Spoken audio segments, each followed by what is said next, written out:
Stop spending your hourglasses on genetic apex. In this video, we're going to talk about whether you should be getting genetic apex packs. The answer is no. All right, like and subscribe, and we'll see you in the next video. Okay, actually though, there are some really good cards in genetic apex, and we've had a lot of new people come in recently that don't know how a lot of them work. So in this video, I'm going to highlight 30 of the top cards. And when I say top cards, they're not must-haves, but they're cards that at some way they kind of work in the game, or you might run into them in decks, or if you're just playing in PvP, you might see these decks. Now, the very first thing I want to say is you should not be opening any genetic apex packs anymore. I don't care how long you've been playing this game, whether it's for one day or whether it's from day one. The only reason at this point in time you should be opening those packs is if you're a completionist, or if you're very specifically trying to get a card for you. That's it. Now, the rest of these cards, you can get every single one of these cards by trading. So the best advice I can give you is join a community, join a Discord. We've got a Discord linked below. If you want to join us, that's great. If not us, it's all good. Just join somebody else. Get some trading in. That's how you can get all these cards. So in no particular order, these are the cards that I think are the most important when it comes to genetic apex. We've got the Beedrill right now. With there being a Beedrill EX, I think with Rare Candy, Beedrill is definitely a card that is worth having or being aware of. With it being low energy, it's important. Going into Venusaur EX, also, it's a card that people try to make work, and at this point in time, it's not working. Fire decks are so good right now, but it's definitely a card I could see coming around at some point in time. Next, we've got Exeggutor EX. Now, it is a stage 1. To me, I think it's the best Exeggutor card that's come out to date. But saying that, I don't think it's really that playable.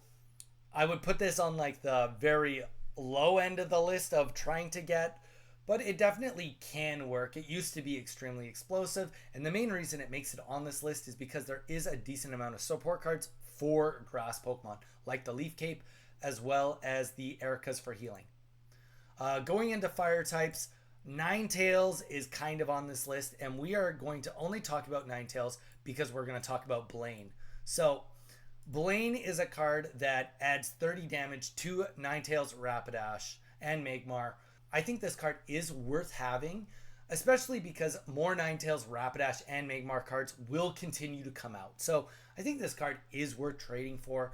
And if you're going to go out of your way to get it, you may as well get the Ninetales. Ninetales doesn't really stack up that great these days, but at least it's one of the best cards that works with Blaine right now. I would more focus on just getting the Blaine itself. 2 energies, you have to discard 1 every turn. It's literally Torkoal with extra steps and less HP. Charizard EX, and I'm going to pair that with Moltres. So everybody is using the Shiny Revelry Charizard right now, but you know, if something changes in the meta where you can stack energies in a different way, maybe more efficiently from the bench up or something like that, I can see this card working out again in the future. We were talking on stream today, and the reality is that if Steamzard wasn't here, people would still be playing this Charizard. It is that good, and the odd time in PvP you will run into it. And really, if you're running any fire deck that requires any energies that's not Steam Artillery Charizard, you're going to need Moltres EX. So you could kind of avoid this card if you're not in on fire decks, but it is kind of a fire staple, and I think it's a card that in future sets will still have some sort of relevance. Going into water cards, Greninja, this is a card you'll still see all the time. I would go as far to say that this is like an S tier card. I know this is not like a tier list, so to speak, but because of its Water Shuriken, it does 20 damage to any of their Pokemon of your choice, whether it's the active or the bench. This card is still being used a ton. It's in the top decks right now with Sylveon EX and Giratina. They're running it with Greninja. So this is a must-get card. Blastoise, it's on the list. People still try to make it work. It can do up to 160 damage if you can get all of the energies, as well as there is a way to maneuver water energies with water decks. So it is kind of a could get it. Starmie, it's getting outpaced, but we definitely do run into the odd person that's trying to make it work on PvP. I'll leave it to your discretion whether you want to get it. 130 HP is not bad, but it does have free retreat, and that's kind of where it starts to shine. Articuno EX, I mean, up until just a couple sets ago, we were seeing a lot of 18 trainers with this. But you know, as long as Misty is in the game, and Misty is one of the cards, we will do that one next. Articuno is always a fun addition. Blizzard, 80 damage, 10 to everything on the bench. I mean, it's a staple, if nothing else, just as a history piece. It could be skipped, though. Real quick, let's take a look at Misty, because it directly goes with our water cards. Choose one of your water Pokemon, flip a coin, get energy until you get tails. Half the time it does nothing, half the time it catapults you. So this card is definitely worth getting, especially if you like water decks, especially water decks that require lots of energy. Bouncing back a little bit, let's do Erica while we're here. Erica does heal 50 damage to your grass Pokemon. Definitely think it's worth having. Grass decks are not the strongest right now, but grass does have a lot of support, and this card is definitely worth having. All right, bouncing back, I'm going to put in 2 honorable mentions right now, which is Zapdos EX and Pikachu EX from Genetic Apex. The only reason they even get an honorable mention is because of the extension cord that just came out. But in reality, they, I think, are skippable cards. But Magneton is not skippable. Definitely going to want to trade to get this 3-diamond card. Volt Charge once during your turn. You can get an extra electric energy. Now, the trade-off with this guy is you don't need rare candy, so it's going to be a little slower, but you need it to be slower so it can generate energy. Going into psychic types, Hypno, I'm not going to call it a must-have. Most of these are not must-haves anymore. But I can definitely see a reality where you're trying to build a psychic deck, and with its Sleep Pendulum ability, you have the chance, a 50% chance to put your opponent to sleep. Definitely some utility from the back line. Otherwise, card is extremely underwhelming. Gardevoir, it has the ability to build energy on your psychic Pokemon, the one that is in the active spot. With rare candies, this does speed up. The reality is right now we don't need a lot of psychic Pokemon, we don't need a lot of psychic energy right now, and Giratina is the only thing that's really heavy that's being played, but it generates its own energy, so Gardevoir isn't really needed. Gengar, you'll always, as long as we have PvP, you're going to see someone trying to run Gengar with its Shadow Spellbind, making it so people can't use their support cards. People are going to keep using this. Really, really good against Silvally. It's not the best card, but it is a fun card to be played. Definitely a card to consider getting. We put Mewtwo EX on it because we already put Gardevoir on it, and people have been trying to make it work with some other variations. I think it does need more. I would put it at the end of the list of cards you get, as well as Alakazam, kind of the same thing. Not at the top of the list, does extra damage based on your opponent having lots of energy on their active Pokemon. You know, when Celebi was an issue, this was a great card. Right now, it's a lot of work for, you know, a damage you can't consistently expect. Going into fighting, I've only picked 2 fighting cards. We've got Hitmonlee, which is the only fighting card that can even attack the bench. 30 damage is a little underwhelming right now, especially because this guy doesn't attack the active spot, but this card I thought was the worst card in Genetic Apex, and as sets have come out, it's been a lot stronger. So I do think that this card very much could get a rotation of being used again, depending on what comes out in the future.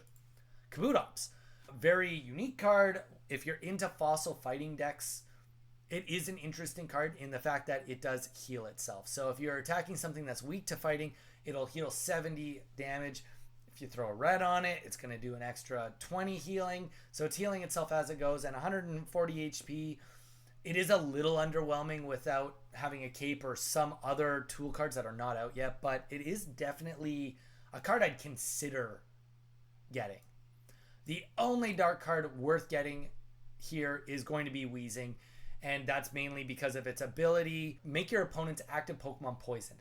Now, I instantly lied to you because there's one other reason, and it's because it has a support card, Koga, that directly helps it. Put your Muck or Weezing in the active spot into your hand. So you can tank some damage, put it back into your hand, and replay it. So this gives you some recycling ability with this card.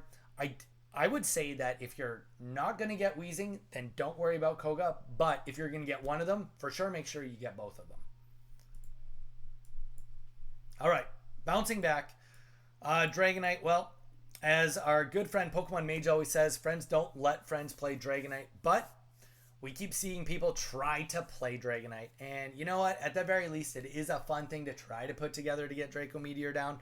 This is a complete optional bottom of the list card, but I can definitely see how somebody might want to go and get it.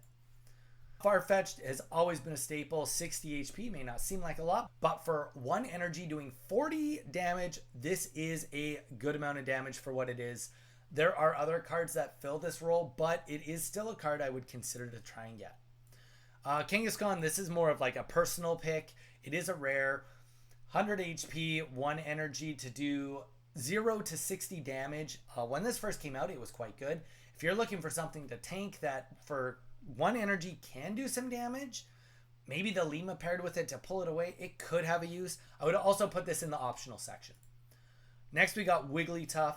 Wigglytuff is interesting in the point that with Lima, we can pull it out if it starts getting hurt.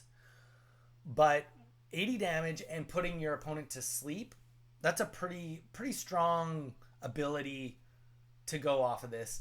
I think it's definitely worth having. It's not being used a lot right now, but I definitely think that this card is in the, it wouldn't be a complete surprise to see some other cards come out in the future where this card does have some viability.